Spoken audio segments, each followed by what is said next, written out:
बम बम बोल रहा है काशी हाजीपुर का अनीस वासी। अनीस जब भी आता है तो कुछ न कुछ खास चीज़ों को आपको दिखाता ही है। आज थोड़ा मैं गंभीर हूँ, आज मेरे आवाज़ में थोड़ी वेदनाएं हैं। आज मैं जो कहानी आपके सामने प्रस्तुत करने जा रहा हूँ वो कहानी एक ऐसे नन्हे से बालक की है जो कि 1999 से सिर्फ और सिर्फ तकलीफ और तकलीफ और तकलीफ, इसके अलावा कुछ नहीं। प्रधानमंत्री और नीतीश कुमार जी एक बहुत बढ़िया एक यात्रा चलाते हैं जिसका नाम है न्याय यात्रा। गरीबों के लिए वो कुछ काम करते हैं, क्या करते हैं क्या नहीं करते हैं बदस्तूर आपके सामने मैं रखूंगा। एक नन्हे सी बालक जो कि अब बहुत बड़ा हो गया है, उसकी पूरी कहानी, उसकी जुबानी मैं आपके सामने आज प्रस्तुत कर रहा हूँ। सबसे पहले तो आपका स्वागत है हमारे चैनल पर। नमस्कार, मेरा नाम कन्हैया लाल गुप्ता है। पेशे से मैं पेंटिंग आर्टिस्ट हूँ। पिताजी हमको सिखाए पेंटिंग, वही हम करते हैं। अच्छा ये बताइए, जब पिताजी आपको पेंटिंग सिखाए तो पिताजी के साथ ही आपका विवाह? जी, शुरू से ही हम पिताजी के साथ रहकर काम किए और सभी कुछ किए, लेकिन पता नहीं उन्होंने शादी किए और शादी मैंने शादी के बाद शादी तो आप ही की माँ से किए होंगे?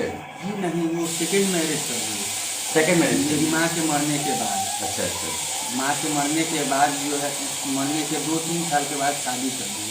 अच्छा, आप अपनी माँ से, जो अपनी माँ का इंतकाल हो गया, उनसे आप कितने बच्चे हैं? उनसे हम 4 भाई और 1 बहन। और अभी जो तात्कालिक माँ है आपकी, उनसे कितने बच्चे हैं? वो दो बच्चे हैं। 2 लड़का या 2 लड़की? 2 लड़का है। 2 लड़का है। अब मुझे बताइए कि आखिर घटना क्या घटित हुई आपके साथ में? घटना जब से शादी किए हैं पिताजी, तब से हमारे पीछे जो है परेशानी ही परेशानी है।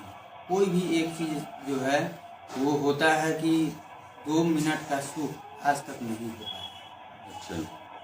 पिताजी शादी किए, उसके बाद जो है 1999 में आज पता चल रहा है कि 1 कट्ठा जमीन, ये सुमित्रा देवी के नाम से जमीन है मेरी, स्वर्गीय वासी माँ सुमित्रा देवी के नाम से जमीन है। वो उनका, उसके बाद जो है हम लोग देखे कि चलिए कोई बात नहीं है, मेरी माँ के नाम से जमीन है, हम लोगों का है।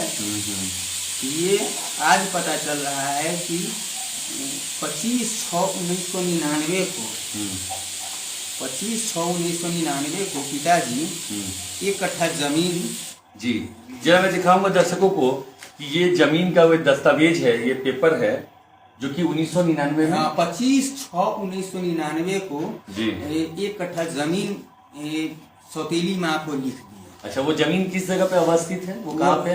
ये टाउन हाई स्कूल के सामने प्राण निवास हाजीपुर में ही है ना? जी बिल्कुल, हाजीपुर में है, अंदर किला में है सर। अच्छा, तो वो जमीन आपकी सौतेली माँ को लिख दिया आप लोग के बिना जानकारी के? जी बिना जानकारी के। 1999 में आपका उम्र क्या रहा होगा? छोटे से थे और अपना कमाना खाना और दुकान पेंटिंग उंटिंग करके जो हम लोग रोजी रोजगार कर लेते थे।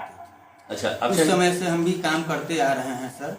ये हम 95 से काम करते आ रहे हैं। पेंटिंग नहीं समझ में आया तो हम, भूख लगता था तो पेंटिंग कर लेते थे, कुछ काम कर लेते थे, खा लेते थे।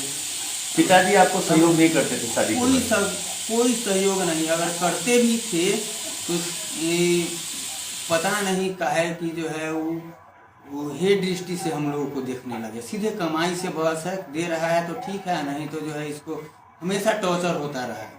चलिए, आप अपनी कहानी को कहीं आवेदन वगैरह भी दिए थे? जी बिल्कुल। जी, कहाँ आवेदन दिए थे आप? ये पहले थाना पर दिए, नहीं सुनवाई हुआ। SP DSP हर जगह दिए, यहाँ तक कि जो है हमने मुख्यमंत्री आवास पटना में भी दिए सर। और ये हमें पता चल रहा है 25/6/1999 को जमीन बिक गया। उसके बाद जो है आपको ये जानकारी कब मिली? ये जानकारी तब मिली कि ये जो है 8 हिस्सा में, छोटे भाई से जी 8 हिस्सा में कोर्ट से जो है, ये वाला है जी, ठीक है, आप अपना बताइए। 8 हिस्सा में जी, ये फर्जी कोर्ट से जो है बंटवारा डायल कर दिया गया। और 8 हिस्सा से बंटवारा डायल किया गया, वो फर्जी है, पूरी तरह से फर्जी है, इसमें इनका कोई भी लेना देना नहीं है। और इसके बाद आप कहाँ गए? नहीं, तो इसके बाद हम गए कि क्या करें, नहीं मार पीट के हमको बहुत टॉर्चर किया गया। मेरी बच्ची को, मेरी पत्नी को सभी जगह टॉर्चर किया गया। थाना पर गए, कुछ नहीं सुनवाई हुई, यहाँ वहाँ जो करना कानूनन जो करना चाहिए एक आम व्यक्ति को, वो हमने सभी कुछ किया, लेकिन कहीं कोई सुनवाई नहीं हुआ। तो जो है हमने बंटवारा डायल कर दिया 4 हिस्सा में, और वो पता चल रहा है क्या कि जो है बंटवारा डायल, तब ये हमने कागज निकाला तो पिताजी जो है जवाब दिए कि 25/6/1999 को हमने 1 कट्ठा जमीन दूसरी पत्नी को दिया, और 3/9/99 को। आप रोइए मत, आप अपनी बातों को रखिए। आपकी जो वेदनाएं हैं पूरे दर्शक देख रहे हैं, आप अपनी चीजों को रखिए। रोने धोने से कुछ नहीं होगा। आपकी जो चीज है आपको बदस्तूर अपने हमारे चैनल के माध्यम से लोगों को बताइए। 3/9/99 को भैया का मर्डर हो गया। उसके बाद दिल्ली में जो है, दिल्ली में ही ले जाकर उसका मर्डर हुआ। अब कैसे हुआ, क्या हुआ, नहीं हुआ, हम छोटे थे, हम देखे कि सौतेली माँ का रवैया सही नहीं है। हम लोग आ गए हाजीपुर, यहाँ रह के अपना जीवन व्यतीत करते थे, कमाते खाते थे और रहते थे। उसके बाद आज एक बार, उसके बाद हमेशा टॉर्चर किया गया है कि पंचायती के नाम पर ये वो, कि पंचायती कर दो, ये वो। पंच जो है कह रहा है कि सौतेली के नाम पर जो है सुमित्रा देवी के नाम से जो जमीन है वो ललिता देवी को दे दो। तो हमने पंच का भी बात नहीं माना। हम कहा कि नहीं, इसके लिए न्याय है, कानून है, अगर कानून अगर दे देती है तो हमको कोई दिक्कत नहीं है। जमीन जायदाद तो हम क्या करेंगे जब मेरा बाल बच्चा परिवार ही जिंदा नहीं रहेगा। हमेशा घर पर आके 4 आदमी 10 आदमी धमका के चला जाता है, और पुलिस भी जो है ये सीधे हम ही को टॉर्चर करती है। अच्छा, आपका जो क्षेत्र पड़ता है वो टाउन थाना में पड़ता है? नगर थाना में। अच्छा, नगर थाना में पड़ता है। तो नगर थाना के पदाधिकारी कभी आकर के आपकी बातों को सुने? जी, ये सुने, और उल्टा हम ही पर क्लेम किए और कोई सुनवाई नहीं। यहाँ तक कि सीसीटीवी कैमरा तोड़ दिया गया। उसके बाद जो है सीसीटीवी कैमरा तोड़ दिए, हम कंप्लेन भी किए, तो कोई कार्रवाई नहीं। आज तक जो है मारपीट इतना बार हुआ है। ये देखिए थाना का रिपोर्ट है।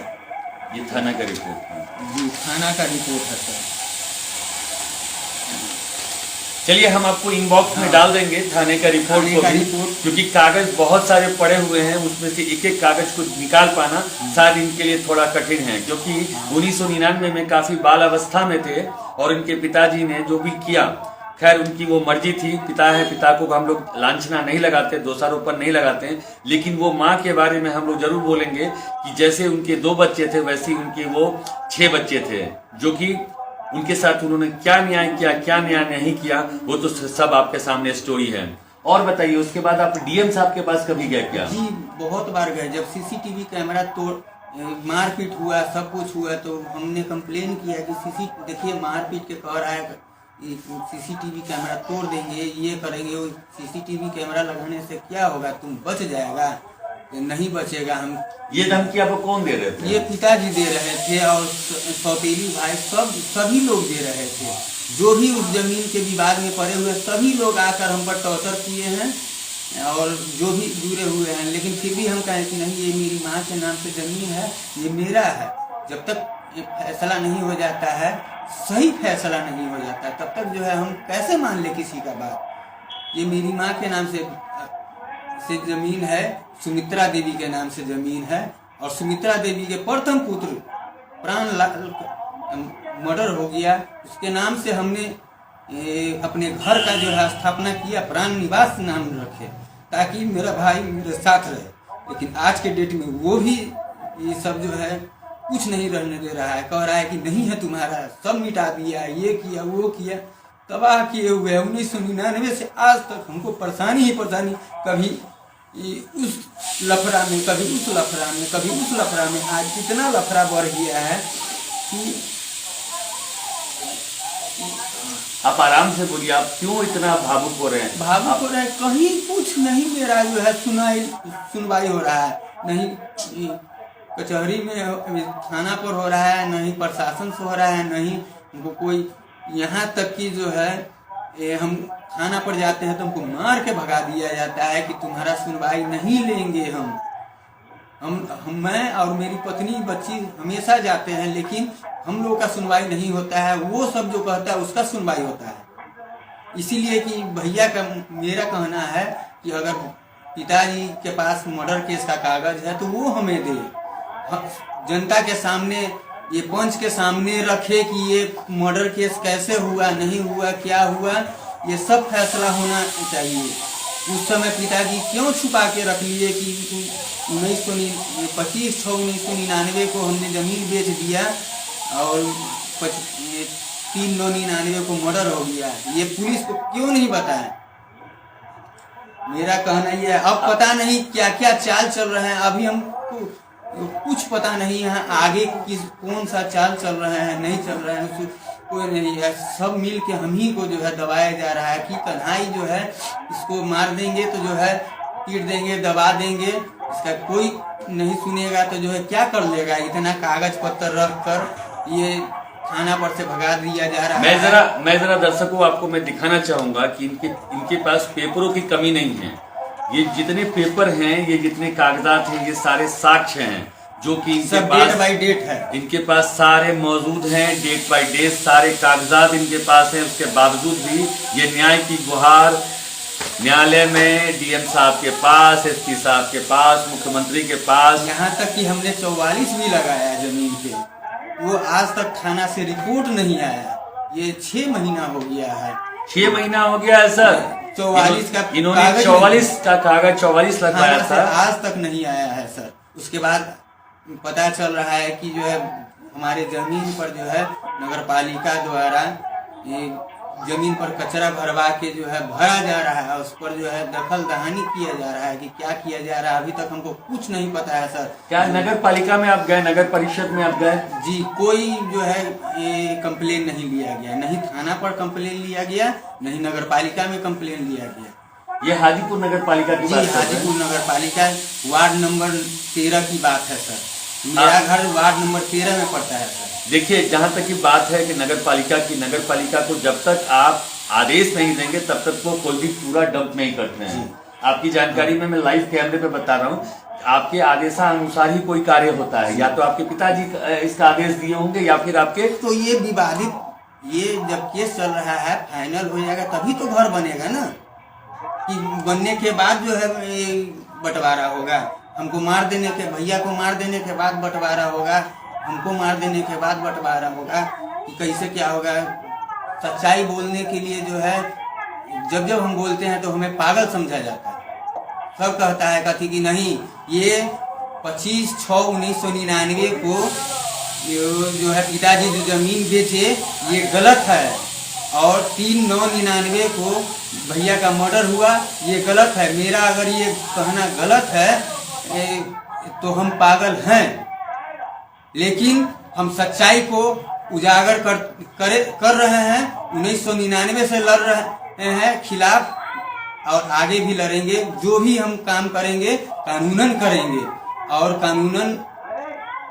कानूनन भी जो है आगे हमारी सरकार से दरखास्त है कि मर्डर केस का जो भी होता है फिर से इसका इंक्वायरी किया जाए, और सही इंक्वायरी किया जाए।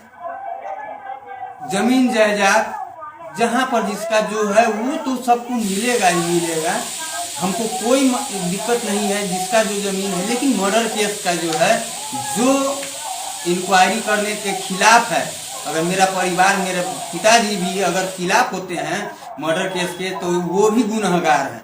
अगर छिपाए हुए हैं तो वो भी गुनहगार है। कहा क्यों छिपाए मर्डर होने के बाद, और क्यों जो है केस बंद करवाए, ये सभी जनता को, सभी पंच को, सभी के सामने आना चाहिए। अच्छा, जब आपकी पंचायती हुई थी जी, उस पंचायती में आपके पिताजी भी थे? जी, आपके मामा, आपका ननिहाल 2 होगा? जी जी जी, एक आपकी नई माँ का और एक आपकी पुरानी माँ का। तो आपका ननिहाल कहाँ हुआ? मेरा प्रथम ननिहाल हुआ पलामू जिला, चंदवा पलामू जिला। दूसरा है ये आमी, अंबिका स्थान। ठीक है। अच्छा, मुझे ये बताइए, वो जो आपके मामा जी लोग हैं, जी जी, ये हाँ है, वो मामा जी लोग हैं? जी हैं। क्या वो आपके पक्ष में आते हैं कभी कुछ बोलने के लिए? जब भैया का जो यहाँ से हम लोग गए दिल्ली, तो उस समय मेरी दूसरी माँ का भाई भी हम लोग साथ में रहते थे, और मर्डर के समय वो उसका कोई चर्चा नहीं हुआ, कहाँ गया नहीं गया ये सब कुछ नहीं पता है।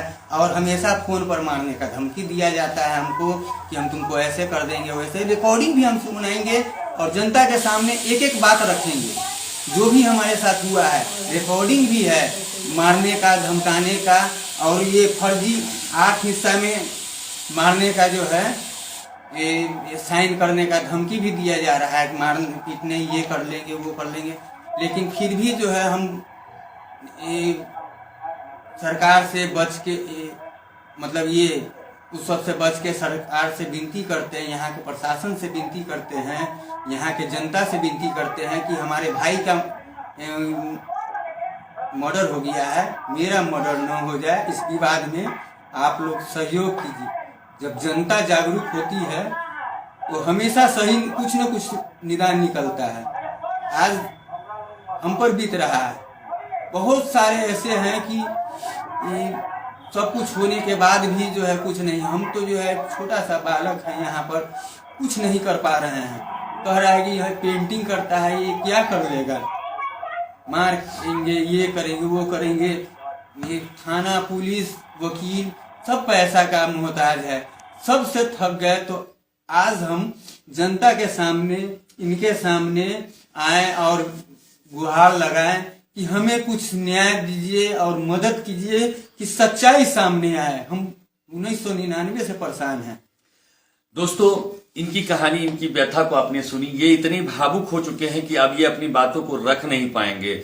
सोचिए कि इनके पास कितनी सारी तकलीफें हैं कि 1999 से लगातार ये बच्चा जब बड़ा हो रहा था तब से इसने सिर्फ बस कष्ट देखा, और ये कष्ट का इतना बड़ा अंबार लग चुका है कि अब वो कष्टों से ऊब चुका है। ये यहां तक कह रहा है कि लोग मुझे मारने की साजिश भी कर रहे हैं। मैं इस बात पे नहीं जाता क्योंकि मैं एक पत्रकार हूं और मैं सबकी व्यथा को जानता हूं, और मुझे सबकी व्यथा को रखने का मुझे अधिकार है जो कि मुझे सरकार ने दे रखा है। और मैं आप लोग के सामने वो चीज रख रहा हूं कि इस लड़के को आप सोच सकते हैं, अगर इसकी उम्र अगर अभी 30 साल या 34 साल अगर है तो 1999 में इसका उम्र क्या होगा, जरा अंदाजा आप लगाइए। एसपी साहब आप लगाइए, डीएम साहब आप लगाइए। इस बच्चे को क्या न्याय नहीं मिलना चाहिए? इसके पिताजी 1999 में शादी कर लेते हैं, दूसरी शादी करते हैं। इनकी माँ के मृत्यु के बाद उनकी माँ का इंतकाल हो जाता है, उनकी माँ आती है दूसरी माँ और इनके घर को तितर बितर कर देती हैं। और इनके पिता इन लोग के बचपना में बिना किसी के रजामंदी के इनके मामा से ना कुछ पूछा गया, ना इनके परिवार वालों से कुछ पूछा गया। इनके पिताजी ने जो किया, क्योंकि वो गार्जियन थे, उन्होंने ठीक किया अपने हिसाब से जो भी किया। लेकिन अब इनके भी बाल बच्चे हैं और इनके भी परिवार थोड़ी बड़ी हो गई है और इनके एक भाई का इंतकाल हो चुका है। अब इनको ये डर सता रहा है कि इनको भी कहीं ना कहीं लंबी नींद में सुला न दिया जाए, क्योंकि ये मुख्यमंत्री जी के न्याय यात्रा और मुख्यमंत्री आवास पे जाके भी गुहार लगा चुके हैं। डीएम साहब आपके यहाँ भी गुहार लगा चुके हैं, टाउन थाने में भी जाके गुहार लगा चुके हैं। सब जगह गुहार लगाने के बाद भी इनको इनके जो पिताजी के जो लोग हैं, जो 50-100 लोग हैं, इनको बिल्कुल पागल करार कर रहे हैं, क्योंकि ये अपनी न्याय और हक की लड़ाई लड़ना चाह रहे हैं। क्योंकि इनके पास भी अपना परिवार है, इनके पास भी अपने बच्चे हैं, उनको भी इनको शिक्षा देनी है। और ये कहीं कोई ऐसा काम नहीं करना चाहते कि जिससे कि मेरी बदनामी हो या फिर मैं अपने बच्चों के सामने सर झुका के जीना पड़े मुझे। डीएम साहब इतने अच्छे लोग हैं, हो सकता है कि आपके पास तक ये नहीं पहुंचे हो या फिर आपके पास ये दस्तावेज नहीं पहुंचा हो। आपने बहुत सारा न्याय दिलाया है डीएम साहब, यशपाल मीणा सर। आप इस बच्चे का भी न्याय सुनिए और इस बच्चे को भी एक जो कहते हैं रास्ता इसको भी दीजिए, ताकि इसको भी जीने का अधिकार है। ये भी भारत का एक नागरिक है और इस भारत के नागरिक को हम और आप मिल करके इस वीडियो को इतना शेयर करें, इतने दूर तक ले जाएं, ताकि ये जो कागजात हैं, ये सारे कागजात जो भी इनके घर के लोग हैं, ये सारा फोटो खींच करके हमारे इस इनबॉक्स में डाल दें, ताकि मुख्यमंत्री नीतीश कुमार, मैं कह रहा हूँ राजस्व मंत्री, मैं कह रहा हूँ डीएम साहब, मैं कह रहा हूँ एसपी साहब और मैं कह रहा हूँ टाउन थाना प्रभारी, मैं सबको ये आग्रह कर रहा हूं कि प्लीज इसके न्याय के लिए थोड़ी सी आवाज तो बनती है, उठानी भी चाहिए। और किसी से कुछ आग्रह करना है आपको? जी, पिताजी से आग्रह करना है। जी बोलिए, पिताजी को क्या कहना चाहते हैं, बोलिए। पिताजी से आग्रह करना है कि हम 1999 में बहुत बच्चे थे और आपने क्या किया नहीं किया हमें कुछ पता नहीं है। मर्डर केस का कागज ये आप 1999 में जो जमीन बेचे उसका हम यहाँ पर कागज तो निकाल लिए ये, लेकिन ये जो है हमें मर्डर केस कागज और वो क्या क्या हुआ वो सब था वो मिला होगा वो हमें दे दे ताकि हम जनता के सामने इस बात को रखें। अपने भाई के जो इंतकाल के बाद में वो किस तरह से उनका इंतकाल हुआ इसकी वो न्यायिक जांच चाहते हैं कि वो जनता के सामने आए कि उनकी हत्या हुई थी या फिर उनका असामयिक मृत्यु हुआ था या प्राकृतिक मृत्यु हो गई थी। ये क्या था क्या नहीं था वो कम से कम इनको बताया जाए ताकि वो अपने बच्चों को अपनी आने वाली पीढ़ियों को बता सकें। दोस्तों, अगर आपको लगता है कि इनको न्याय मिलना चाहिए तो आप लोग प्लीज इस वीडियो को जरूर शेयर करें और इतना शेयर करें कि इनको न्याय मिले। और मैं तो कह रहा हूं कि अगर प्रशांत किशोर जी अगर हमें देख रहे हो या फिर कृष्ण भगवान सोनी देख रहे हो या फिर जो भी तमाम पदाधिकारी गण हैं, मैं जानता हूं कि मुझे देखने वाले बहुत दूर तलक लोग हैं हमारे चैनल के माध्यम से। अगर किसी को भी ऐसा लगता है, क्योंकि हम न्याय दिलाने वालों में से नहीं है, हम इनकी बातों को रख देने वालों में से हैं और हम अपनी बातों को रख देते हैं इनके अनुसार और इनकी चीजों को हमने इनके तथ्यों को आपके सामने रखने का एक छोटा सा बस एक प्रयास किया है। हमारी प्रस्तुतिकरण कैसी लगी कैसी नहीं लगी वो तो खैर कमेंट बॉक्स में आप लिखिएगा ही, लेकिन मैं आपको बता दे रहा हूं इनकी ये सारे दस्तावेज जो वीडियो फुटेज हैं सारे वीडियो फुटेज मैं आपको इनबॉक्स में डाल दूंगा और आप लोग प्लीज उन फुटेज को देखें और जो इनको प्रताड़ित कर रहे हैं वो जरा इनको प्रताड़ना से बचाएं। सर जरा एक बार हमारे दर्शक मांग रहे हैं टेलीफोन नंबर आपका क्या है? Telephone number 8051298849। Kanhaiya Lal Gupta. Painting मेरा पेशा है, मैं आर्टिस्ट हूँ, पेंटिंग करता हूँ और आर्टिस्ट का काम करता हूँ।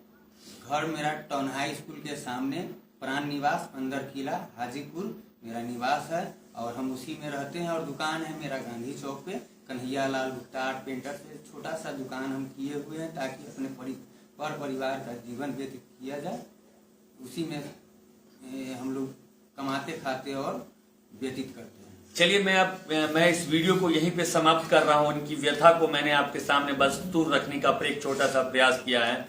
इनको न्याय दिलाने में आप लोग थोड़ा इनकी मदद करें और इनको इतना न्याय जरूर दिला दें ताकि ये अच्छे से गुजर बसर कर सकें। दोस्तों, हमारी प्रस्तुतिकरण कैसी लगी कैसी नहीं लगी वो तो खैर खुदा जाने, लेकिन मैं इतना जरूर जानता हूं कि ईमानदार पत्रकार होने के नाते मैं उन गरीब मजलूम लोगों की आवाज तो जरूर बनूंगा, क्योंकि हमारे में अगर दम है तभी तो हम किसी से कम नहीं हैं और इसी बात को हम आपके सामने प्रस्तुत करते हैं और दिखाते भी हैं। दोस्तों, सबा खैर, good morning, good evening, good night. हमारे देखने वाले यहाँ भी हैं और हमारे देखने वहाँ भी हैं। हमारे चैनल को सब्सक्राइब करें, शेयर करें, फॉलो करें और जहाँ तक हो सके इनको न्याय दिलाने में हमारी मदद करें, हमारी नहीं इनकी मदद करें ताकि इनको एक न्याय मिल सके। दोस्तों, मैं इसी के साथ अपने वीडियो को यहीं पे समाप्त कर रहा हूँ।